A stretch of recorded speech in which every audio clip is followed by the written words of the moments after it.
പാറ്റകൾക്ക് തലയില്ലാതെ ഒരു ആഴ്ചയോളം ജീവിക്കാൻ കഴിയുമത്രേ. മിക്ക ജീവികളും തലയറ്റുപോയാൽ എത്രയും വേഗം മരിക്കുമ്പോൾ പാറ്റകൾ മാത്രം അവയുടെ പ്രത്യേക ജീവശാസ്ത്രം കാരണം മരണത്തെ മറികടക്കുന്നു. മനുഷ്യനെയും മറ്റു ജീവികളെയും പോലെയല്ല പാറ്റകൾ ജീവിതത്തിലെ പല നിർണായക പ്രവർത്തനങ്ങൾക്കും അവ തലയെ ആശ്രയിക്കുന്നില്ല.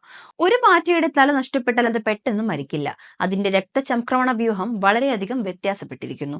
പാറ്റകൾക്ക് തുറന്ന രക്തചംക്രമണ സംവിധാനവും താരതമ്യേന കുറഞ്ഞ രക്തസമ്മർദ്ദവുമാണ് ഉള്ളത്. അതായത് വേഗത്തിൽ മരിക്കാൻ തക്കവിധം വലിയ രക്തനഷ്ടം അവയ്ക്ക് ഉണ്ടാകുന്നില്ല.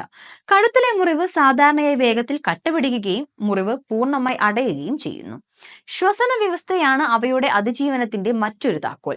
മനുഷ്യർ മൂക്കിലൂടെയും വായിലൂടെയും ശ്വസിക്കുമ്പോൾ പാറ്റകൾ അവയുടെ ശരീരഭാഗങ്ങളിലെ ചെറിയ ദ്വാരങ്ങളിലൂടെ ശ്വസിക്കുന്നു. ഡിസ്കവർ വൈൽഡ് ലൈഫ് പറയുന്നതനുസരിച്ച് പാറ്റയുടെ തലച്ചോറ് അതിന്റെ ശ്വസനത്തെ നിയന്ത്രിക്കുന്നില്ല.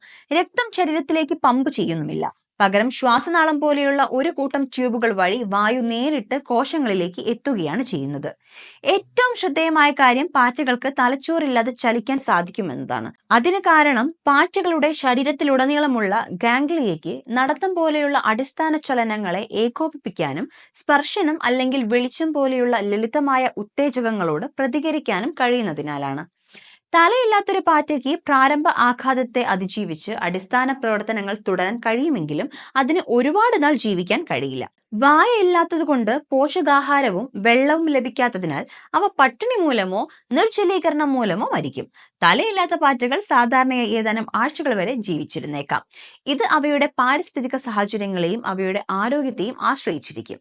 അവയുടെ ഊർജ്ജശേഖരം കുറയുമ്പോൾ പ്രതികരണശേഷി കുറയുകയും അവയുടെ ജീവൻ നഷ്ടപ്പെടുകയും ചെയ്യും.